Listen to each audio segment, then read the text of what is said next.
Hello students, कैसे हैं आप लोग। आई होप आप लोगों की पढ़ाई बहुत अच्छी चल रही होगी। देखिए, आज हम लोग परीक्षा आधारित कुछ महत्वपूर्ण प्रश्न जो है वो सॉल्व करने वाले हैं, जो कि आपकी निर्गुण धारा से रिलेटेड है। तो चलिए आइए शुरू करते हैं। याद रखिएगा, यहाँ पर लिखा है फर्स्ट नंबर क्वेश्चन कि डॉक्टर नगेंद्र के अनुसार भक्ति काल का समय क्या है। तो याद रखिएगा, डॉक्टर नगेंद्र के अनुसार भक्ति काल का समय जो है वो 1350 से लेकर 1650 है, जबकि बाकी लोगों के अनुसार 1350 से लेकर कितना है 1700। यानी कि करेक्ट आंसर होगा ऑप्शन नंबर ए। फिर देखिए, भक्ति साहित्य का प्रादुर्भाव सर्वप्रथम कहाँ हुआ। तो मैंने ये पढ़ाया था दक्षिण में, यानी दक्षिण भारत में सबसे पहले भक्ति साहित्य का प्रादुर्भाव हुआ, ऑप्शन नंबर ए। फिर देखिए, भक्ति आंदोलन का प्रमुख लक्ष्य क्या था। तो याद रखिएगा, भक्ति आंदोलन का जो सर्वप्रथम लक्ष्य था, सबसे पहले तो मठों की स्थापना तो नहीं हो सकता है, जाति प्रथा को आघात पहुंचाना तो नहीं ही हो सकता है। ठीक है, कॉमन सेंस लगाइए। ऑप्शन नंबर थर्ड में है कि शाश्वत मानव मूल्यों की स्थापना करना, ये हो सकता है। हिंदू मुसलमानों में एकता स्थापित करना हो सकता है, लेकिन ज्यादा सही हमारा ऑप्शन नंबर सी है। उसके बाद देखिए, लिखा है फोर्थ नंबर क्वेश्चन कि आलवार भक्त किन्हें कहा जाता है। तो मैंने आप लोगों को बताया था कि जो लोग विष्णु की भक्ति करते हैं वो लोग क्या कहलाते हैं, वो लोग अलवार कहलाते हैं। क्या कहलाते हैं? अलवार कहलाते हैं। याद रखना है इसको, यानी कि ऑप्शन नंबर ए जो हो जाएगा ये इसका करेक्ट आंसर होगा। फिर देखिए, अलवार भक्तों के पद किस भाषा में है। तो याद रखिएगा, अलवार भक्तों के जो पद है वो तमिल भाषा में है। देखिए, तमिल और तेलुगु में आप लोग कंफ्यूज हो सकते हैं, इसीलिए आप लोगों को अच्छे से याद रखना है कि अलवार जो है वो मतलब उनकी जो पद है वो कौन सी भाषा में लिखी जाती है, तमिल में। फिर देखिए, दिव्य प्रबंधम किसके पदों का संकलन है। तो याद रखिएगा, दिव्य प्रबंधन जो है वो आलवार भक्त के पदों का संकलन है। याद रखना है, यानी ऑप्शन नंबर ए इसका करेक्ट आंसर हो जाएगा। अब देखिए, रामानंद के गुरु का क्या नाम था। तो रामानंद के गुरु का नाम था राघवानंद। ये भी मैंने आप लोगों को थ्योरी क्लासेस में पढ़ाया है। सारा चीज जितना यहाँ पे आ रहा है सब मैंने थ्योरी क्लासेस में पढ़ाया हुआ है। फिर देखिए क्या लिखा है, भक्तमाल। भक्तमाल के अनुसार रामानंद के शिष्यों की संख्या कितनी थी? 12 थी। याद रखिएगा। और एक बात बताइए, भक्तमाल जो है वो किसका ग्रंथ है, बताइए। ये मैंने पढ़ाया है, तो मुझे कमेंट बॉक्स में इसका आंसर बताएंगे। फिर देखिए, निम्न में से कौन एक रामानंद के शिष्य हैं। तो याद रखिए, रामानंद के शिष्य हैं कबीर दास जी, उसके बाद रविदास जी जिनको रैदास भी कहते हैं। ठीक है, ये भी रामानंद के क्या है, शिष्य हैं। आगे देखिए, रामावत संप्रदाय का जो प्रवर्तन है वो किसने किया। तो रामावत संप्रदाय का प्रवर्तन रामानंद ने किया था। ऑप्शन नंबर ए इसका करेक्ट आंसर होगा। फिर देखिए, 11वां नंबर क्वेश्चन है कि श्री संप्रदाय की स्थापना किसने की। तो याद रखिए, श्री संप्रदाय की जो स्थापना है वो रामानुजाचार्य ने की थी। याद रखना है इस चीज को। फिर देखिए, शुद्धाद्वैत के प्रतिपादक कौन है, बताइए। देखिए, एक इंपॉर्टेंट फैक्ट याद रख लीजिएगा कि श्री संप्रदाय जो है उसे वैष्णव संप्रदाय भी क्या कहते हैं, क्या कहते हैं, वैष्णव संप्रदाय भी कहते हैं। और शुद्धाद्वैतवाद के प्रतिपादक बताइए। शुद्धाद्वैतवाद के हैं वल्लभाचार्य। याद रखिएगा, कौन है, वल्लभाचार्य। एक होता है द्वैताद्वैतवाद, जिसे भेदाभेदवाद भी कहते हैं, उसके जो प्रवर्तक है वो आचार्य निम्बार्काचार्य है। कौन है? आचार्य निम्बार्काचार्य। फिर देखिए, अद्वैत वेदांत के प्रचारक कौन है। तो याद रखिए, अद्वैत वेदांत बहुत ज्यादा फेमस है दर्शन के क्षेत्र में। इसके जो प्रचारक या प्रवर्तक थे वो शंकराचार्य थे। याद रखिएगा, आप लोगों ने सुना भी होगा शंकराचार्य का अद्वैतवाद। आगे देखिए, सनकादि संप्रदाय का जो प्रवर्तन है वह किसने किया। तो सनकादि संप्रदाय जो है, सनकादि संप्रदाय का जो प्रवर्तन है वो निम्बार्काचार्य ने किया। किसने किया? निम्बार्काचार्य ने। फिर देखिए, निर्गुण भक्ति में किसका विशेष महत्व है, बताइए। निर्गुण भक्ति में याद रखिएगा, मैंने पहले बताया था, गुरु का विशेष महत्व है और प्रेम का विशेष महत्व है। फिर देखिए, निर्गुण भक्ति आदि का स्रोत कौन सा है, बताइए। निर्गुण भक्ति का आदि स्रोत, यानी कि निर्गुण भक्ति का जो सबसे पुराना स्रोत है वह कौन सा है? श्वेताश्वत उपनिषद। याद रखिएगा, श्वेताश्वरत उपनिषद। देखिए उसके बाद अगला क्वेश्चन जो है वो है कि उस भक्त कवि का नाम बताइए जिसकी कुछ रचनाएं जो है वो सगुणोपासना से संबंध रखती हैं, तो कुछ निर्गुणोपासना से। थ्योरी क्लासेस में मैंने ये क्वेश्चन आप लोगों को पढ़ाया भी है। तो याद रखिएगा, नामदेव एक ऐसे संत कवि हैं या भक्त कवि हैं जो कि सगुणोपासना से भी संबंध रखते हैं, यानी उनकी कुछ कविताएं या कुछ पदें जो हैं वो सगुणोपासना से रिलेटेड है और कुछ जो है वो निर्गुणोपासना से रिलेटेड है। देखिए लिखा है, विठोबा का भक्त किसे माना जाता है? विठोबा का भक्त जो है वो नामदेव को माना जाता है, याद रखिएगा। फिर देखिए, संत काव्यधारा में किस रस की प्रधानता है? तो ऑब्वियस सी बात है, संत काव्यधारा है, यानी कि शांति जो है उनके पदों में दिखाई देती होगी, तो शांत रस का प्रयोग जो है वहाँ यहाँ पर सबसे ज्यादा किया जाता है। फिर अगला क्वेश्चन है कि संत कवियों के दार्शनिक सिद्धांतों का मूल आधार क्या था? तो याद रखिएगा, संत कवियों के दार्शनिक सिद्धांतों का मूल आधार था अद्वैत वेदांत। अद्वैत वेदांत का मतलब क्या होता है कि इस पृथ्वी पर, इस दुनिया में कोई भी दो नहीं है, केवल क्या है? एक है, यानी एक ही परम ईश्वर है, एक ही परम सत्ता है। आई होप आप लोग समझ रहे होंगे। तो जो संत कवि थे उन्होंने भी तो हमें यही शिक्षा दी। कबीर दास जी ने भी तो हमें यही बताया कि कोई दूसरा नहीं है, सब एक ही साई के जीव हैं। ये बात कबीर दास जी भी तो कहते हैं। यानी कि जो संत कवि है वह जाति पाति, ढोंग, आडंबर इन सब से दूर रहने पर जोर देते हैं। पूरी सत्ता जो है वो एक ईश्वर है, ठीक है, एक परम शक्ति है, उस पर जोर देते हैं। तो संत कवि जो हो जाते हैं वो अद्वैत वेदांत का पालन करते हैं। आगे देखिए, संत मत का महत्व क्यों है? क्योंकि वे मानते थे कि ईश्वर से मिलाने वाले गुरु हैं। कौन मानते थे? कि वह ईश्वर से मिलाने वाले गुरु हैं, इसीलिए जो संत मत है उसका महत्व ज्यादा है। यानी संत लोग क्या करते हैं? हमारी आंखों को खोल देते हैं, ज्ञान के चक्षु खोल देते हैं और हमें सत्य का परिचय कराते हैं, और ईश्वर से मिलाने के लिए वो हमारे जीवन में गुरु के समान रूप में आते हैं। फिर देखिए अगला क्वेश्चन है कि हिंदी संत काव्य में हंस का प्रतीकार्थ क्या है? ये क्वेश्चन कई बार PYQ में पूछा गया है, CG सेट में भी पूछा गया था ये क्वेश्चन कि हिंदी संत काव्य में हंस का प्रतीकार्थ कौन है? तो याद रखिएगा, आत्मा। आत्मा को हंस से लिया गया है। फिर देखिए, निम्नलिखित में से कौन सी प्रवृत्ति संत काव्य की नहीं है? तो याद रखिएगा, लोक पक्ष एवं हिंदू संस्कृति का चित्रण करना ये संत काव्य की प्रकृति नहीं है, क्योंकि संत काव्य जो है वो किसी भी एक धर्म विशेष की चर्चा नहीं करते, वो सभी धर्मों को समान भाव से देखते हैं। यानी कि संत काव्य परंपरा में गुरु का महत्व, सभी को समान भाव से देखना, सभी धर्मों का आदर और सम्मान करना, रहस्यवादी भावना और शास्त्रीयता एवं रूढ़िवाद का विरोध इत्यादि क्या है? ये सब संत काव्य की प्रवृत्तियों में आती है। उसके बाद देखिए 25वां नंबर क्वेश्चन है कि कबीर का जीवन वृत्त असंदिग्ध है। उनके जीवन के विषय में कोई भी स्पष्ट मत नहीं है, लेकिन इतिहासकारों ने उन्हें किस सुल्तान के समकालीन माना है? तो सिकंदर लोदी के समकालीन माना है। आप लोगों को पता भी होगा कि कबीर दास जी इतना बेसिकली बेधड़क लिखते थे कि जो सिकंदर लोदी है उन्होंने कबीर दास जी को 3 से 4 बार मरवाने की भी कोशिश की थी, लेकिन कबीर दास जी बच गए थे। आगे देखिए, कबीर ग्रंथावली नामक पुस्तक की रचना किसने की? तो याद रखिएगा, कबीर ग्रंथावली पुस्तक जो है काफी फेमस बुक है। बाबू श्याम सुंदर दास, आप लोगों ने नाम सुना होगा, श्याम सुंदर दास जो है उनकी रचना है कबीर ग्रंथावली। फिर देखिए, असत्य कथन का चयन करें। तो देखिए, सबसे पहला है कि कबीर ज्ञान मार्गी शाखा के कवि थे, बिल्कुल सही बात है, ज्ञान मार्गी शाखा के थे। फिर है कबीर राम दशरथ सूत थे, मतलब कबीर के जो राम है वो दशरथ के पुत्र थे, तो ये बात तो गलत है।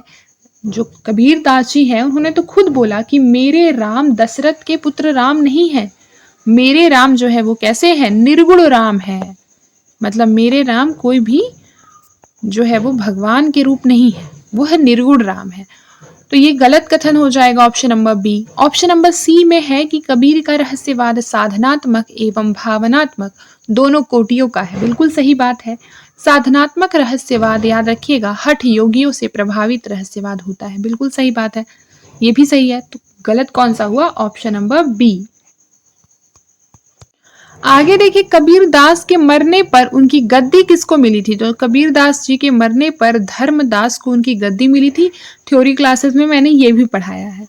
फिर देखिए कबीर पंथ का निर्माण इनमें से किस सिद्धांत से हुआ था? तो याद रखिएगा कबीर पर सूफियों का भावनात्मक रहस्यवाद का प्रभाव दिखाई देता है, भारतीय ब्रह्मवाद का प्रभाव दिखाई देता है, वैष्णवों का अहिंसावाद भी दिखाई देता है। तो कह सकते हैं कि उपरोक्त सभी इसका उचित आंसर होगा। फिर देखिए 30 नंबर क्वेश्चन है कि कबीर द्वारा सूफियों से गृहीत है। तो याद रखिए कि सूफियों से लिया है कबीर ने प्रेम की पीर। आपको कबीरदास जी की रचनाओं में प्रेम की पीर की जो विशेषताएं हैं वो भी दिखाई देती होगी।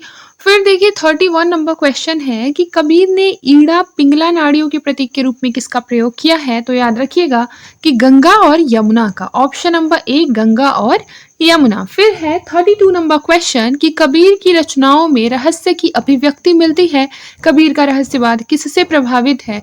तो याद रखिएगा कबीरदास जी का जो रहस्यवाद है वो नाथ संप्रदाय की हठ योग साधना से प्रभावित है। Option number B. फिर देखिए रामचंद्र शुक्ल कबीर की भाषा को क्या नाम देते हैं? तो याद रखिएगा कि रामचंद्र शुक्ल कबीर की भाषा को सद्दुकड़ी नाम देते हैं, याद रखिएगा इस बात को। फिर देखिए कबीर को वाणी का डिक्टेटर किसने कहा है? तो यह हजारी प्रसाद द्विवेदी ने कहा है, और ये दोनों ही क्वेश्चन जो है वो पीवाईक्यू में बहुत बार पूछे गए हैं। आगे देखिए कबीर की उलट बांसिया यानी कि रूपांतरण में कौन सा रस है? तो याद रखिएगा कबीर की उलट बांसियों में अद्भुत रस जो है वो सबसे ज्यादा दिखाई देता है। फिर देखिए अगला क्वेश्चन क्या है? अगला क्वेश्चन है कि स्वामी रामानंद जी ने जिस विरक्त दल का संगठन किया था उसका क्या नाम था? तो याद रखिए रामानंद ने जिस विरक्त दल का संगठन किया था, मैंने ये पढ़ाया था आप लोगों को थ्योरी क्लास में कि उनके संगठन का नाम था वैरागी। क्या नाम था? वैरागी। अगर आप लोगों ने थ्योरी क्लासेस नहीं देखी है तो प्लेलिस्ट में जाकर देख सकते हैं, ठीक है। ऑप्शन नंबर सी इसका करेक्ट आंसर है। फिर देखिए दशधा भक्ति के प्रचारक कौन थे? तो याद रखिए दशधा भक्ति भी रामानंद का था। फिर देखिए 12 खड़ी सुख सागर ध्रुव चरित किसकी रचनाएं हैं? तो ये मलुक दास की रचनाएं हैं। फिर देखिए श्रृंगार रस के घोर विरोधी कौन संत कवि थे? तो याद रखिए श्रृंगार रस के विरोधी थे सुंदरदास। सुंदरदास जी जो है वो श्रृंगार रस का प्रयोग न के बराबर करते थे। फिर देखिए इन संत कवियों में सर्वाधिक शिक्षित कवि कौन थे? सुंदरदास। ये भी मैंने आप लोगों को थ्योरी क्लासेस में ये सारा कुछ जो यहाँ दिया हुआ है सारा पढ़ाया है। फिर देखिए अगला क्वेश्चन है सूफी प्रेमाख्यानक काव्यों का प्रतिपाद्य है? तो ये हो जाएगा प्रेम कथा के माध्यम से ब्रह्म जीवन मिलन। फिर देखिए भारत में सुहरावर्दी संप्रदाय का प्रचार प्रसार किसने किया था? बताइए किसने किया था? तो सुहरावर्दी संप्रदाय का प्रचार प्रसार जो है वो किया था बहाउद्दीन जकारिया ने। Option number A Bahauddin Zakaria. आगे देखिए हिंदी साहित्य के इतिहास में मलिक मोहम्मद जायसी का प्रमुख स्थान कौन सा है? और उनकी जो रचना है वो पद्मावत एक प्रसिद्ध महाकाव्य है। जायसी भक्ति काल के किस शाखा के कवि हैं ये बताना है। तो आप लोगों को पता है कि जो जायसी है वो भक्ति काल के निर्गुण शाखा की प्रेमाश्रय धारा के कवि हैं। ऑप्शन नंबर ए इसका करेक्ट आंसर होगा। फिर देखिए पद्मावत में पद्मावती किसका प्रतीक है? तो पद्मावती बुद्धि या फिर परमात्मा का प्रतीक है। किसका? परमात्मा का। और जो रत्नसेन था वह किसका प्रतीक था? रत्नसेन जो है वो जीवात्मा का यानी आत्मा का प्रतीक था। और परमात्मा का कौन थी? पद्मावती। अगला क्वेश्चन देखिए असत्य कथन को चुनना है। तो देखिए असत्य कथन कौन कौन सा है? सबसे पहले देखिए ऑप्शन नंबर ए है जायसी का पद्मावत प्रेमाख्यानक काव्य है। तो ये बात बिल्कुल सही है। फिर देखिए कि यह सूफी प्रेम पद्धति पर आधारित है। पद्मावत कैसे आधारित है? सूफी प्रेम पद्धति पर। सही है। इसमें लौकिक प्रेम के माध्यम से अलौकिक प्रेम की व्यंजना की गई है। ये भी सही है। पद्मावत में पद्मावती विरह दशा से पीड़ित थी। पद्मावत में जो पद्मावती थी वो विरह दशा से पीड़ित नहीं थी बल्कि नागमती जो थी वह रत्नसेन की पहली पत्नी थी। और ये जो है ये क्या थी? विरह दशा से पीड़ित इसमें दिखाई गई है पद्मावत में। तो ये क्या हो जाएगा? असत्य कथन हो जाएगा। अगला क्वेश्चन देखिए सूफी काव्य परंपरा की प्रमुख रचना कौन सी है? तो सूफी काव्य परंपरा की जो प्रमुख रचना है वह है पद्मावत। कौन सी है? पद्मावत। फिर देखिए पद्मावत के संबंध में क्या सत्य है? तो याद रखिए पद्मावत के संबंध में सत्य है कि पद्मावत जो है वो अनियोक्ति है। पद्मावत क्या है? अनियोक्ति है। फिर देखिए क्या लिखा है? पद्मावत का नागमती वियोग खंड अपनी विरह व्यंजना के लिए लोकप्रिय है। इसमें जायसी ने 12 मासा का प्रयोग किया है। यहाँ जो 12 मासा है यहाँ पर जो 12 मासा है, 12 मासी की शुरुआत किस माह से की है? तो याद रखिए 12 मासी की जो शुरुआत है वो आषाढ़ माह से की है, यानी ऑप्शन नंबर सी इसका करेक्ट आंसर हो जाएगा। अगला क्वेश्चन देखिए, जायसी ने पद्मावत महाकाव्य की जो रचना है वो की, जो कि अवधी भाषा की उच्च कोटि का एक काव्य है। यह एक प्रतीकात्मक काव्य है। इसमें कवि किन दो छंदों का मुख्यतः जो है वो प्रयोग किया है? तो कवि ने दोहा और चौपाई छंदों का प्रयोग किया है। फिर देखिए, प्रथम सूफी प्रेमाख्यानक काव्य के रचयिता कौन है? तो ये है मुल्ला दाऊद, ऑप्शन नंबर सी मुल्ला दाऊद। आगे देखिए, माता प्रसाद गुप्त ने किस ग्रंथ को लोर कथा कहा है? तो याद रखिए माता प्रसाद गुप्त ने चंदायन को लोर कथा कहा है। ये भी मैंने थ्योरी क्लासेस में पढ़ाया हुआ है। अगला क्वेश्चन है कि आचार्य रामचंद्र शुक्ल ने सूफी कवियों की प्रेम पद्धति में सर्वाधिक महत्वपूर्ण किसे माना है? तो प्रेम की पीर को। आप लोगों को पता होगा कि सूफी कवियों की जो काव्य है, उनके काव्य की एक प्रमुख विशेषता है प्रेम की पीर, जिसे आचार्य शुक्ल जी ने सबसे महत्वपूर्ण माना है। फिर बेमेल को छांटना है, यानी कि इसमें से कौन है जो बेमेल है? जैसे कि देखिए, असाइद के द्वारा लिखा गया है हंसावली, हम लोगों को पता है। मंझन के द्वारा लिखा गया है मधुमालती। नारायण दास के द्वारा लिखा गया है छिताई वार्ता। लेकिन रूप मंजरी नंद दास का है, ना कि आलम का। किसका है? नंद दास का रूप मंजरी। ये भी मैंने पढ़ाया है आप लोगों को। तो ये हो जाएगा, बेमेल को छांटना है तो ऑप्शन नंबर सी। आगे देखिए, जान कवि ने कितने ग्रंथों की रचना की है? तो जान कवि ने 78 ग्रंथों की रचना की है। फिर देखिए, अगला क्वेश्चन है, तीरथ बरत न करो अंदेशा, तुम्हारे चरण कमल मतेशा, जह जह तह आओ जाओ तुम्हारी पूजा, तुमसा देव और नहीं दूजा। प्रस्तुत काव्य पंक्तियों के रचनाकार कौन है? मलिक मोहम्मद जायसी। अगला क्वेश्चन देखिए, गुपुत रहु को लखन न पावे, परगट भय कछु हाथ न आवे, गुपुत रहे ते जाई पहुंचे, परगट नीचे गए विगूचे। प्रस्तुत काव्य पंक्तियों के रचनाकार है उस्मान, ऑप्शन नंबर ए उस्मान। फिर है, पाती तोड़ी न पाहन पूजी, देवल देव न ध्याऊंगा, पात पात परसोत्तम राता, ताकू मैं न सताऊंगा। ये नामदेव की पंक्ति है। ये भी मैंने थ्योरी में पढ़ाया है। आगे देखिए, यह सिर नवे राम को नाही गिरियो टूट, आन देव नहीं परसिए, यह तन जायो छूट। प्रस्तुत काव्य पंक्तियों के रचनाकार चरणदास जी हैं। फिर देखिए, लोकामती के भोरा रे, जो काशी तन तजय कबीरा, तो राम ही कहाँ निहोरा रे। उपरोक्त पंक्तियों में कबीर का क्या अभिप्राय है? तो इसमें कबीरदास जी कह रहे हैं कि संसार के लोग अबोध एवं भोली बुद्धि वाले हैं। भोरा रे मतलब भोली बुद्धि वाले हैं। फिर है, लोग समझते हैं कि काशी में प्राण त्यागने से मोक्ष मिलता है। मोक्ष का संबंध किसी विशेष स्थान पर प्राण त्यागने से है? नहीं, ऐसा नहीं है। फिर है, रूढ़ियों एवं अंधविश्वासों का इसमें कबीर ने खंडन किया है। बिल्कुल सही, यानी 1, 2 एंड 4 ये जो है ये इसका अभिप्राय है। आगे देखिए, मैं अपने साहब संग चली, हाथ में नारियर मुख में बीड़ा, मोतियन मांग भरी, लिल्ली घोड़ी जरद बछेड़ी, तापे चढ़ी के चली, नदी किनारे सतगुरु भेंटे, तुरत जन्म सुधरी। इन काव्य पंक्तियों में किन भावों में अभिव्यंजना हुई है? तो याद रखिएगा, अभिव्यंजना जो है वो जन्म मरण के चक्र से मुक्ति, सदगुरु की कृपा, परम आनंद का अनुभव एवं जीवात्मा परमात्मा का मिलन, यानी ऑप्शन नंबर डी इसका करेक्ट आंसर होगा। आगे देखिए, छाकी पर्यो आत्म मतवारा, पीवत राम रस करत विचारा, बहुत मोली महंगे गुड़ पावा, लय कसाब रस राम चुनावा, तन पाटन में कीन्ह पसारा, मांग मांगे रस पीवे विचारा, कहे कबीरा फरबी मतवारी, पीवत राम रस लगी खुमारी।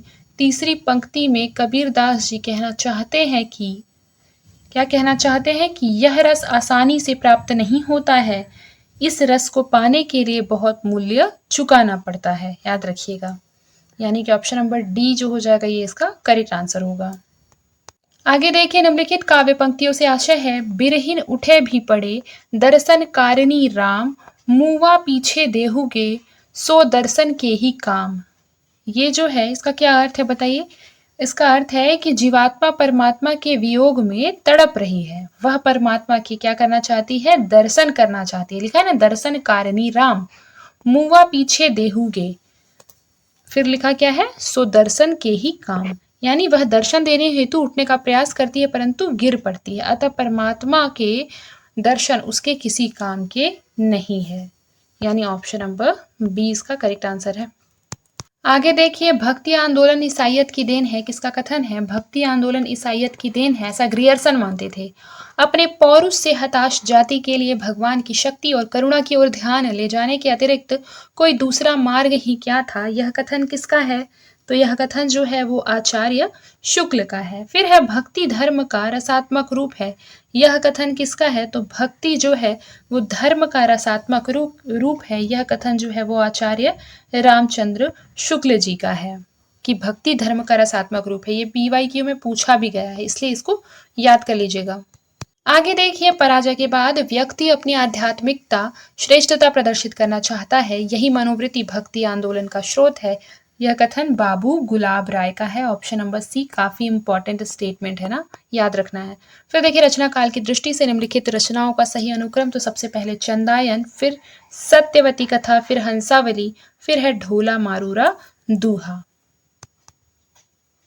देखिए, ऐसा लोग मानते हैं कि चंदायन जो है वो पहली रचना थी, ठीक है, अवधि की। लेकिन हम लोगों ने देखा है कि चंदायन जो है वो 1379 में लिखा गया है, जबकि जो हंसावली है वो 1370 में लिखा गया है। तो इस हिसाब से हंसावली पहले होगा, फिर चंदायन, फिर ढोला मारूरा दूहा और फिर सत्यवती कथा। तो इस हिसाब से ऑप्शन नंबर सी इसका करेक्ट आंसर होगा, भले आंसर की में डी लिखा हुआ है, ठीक है।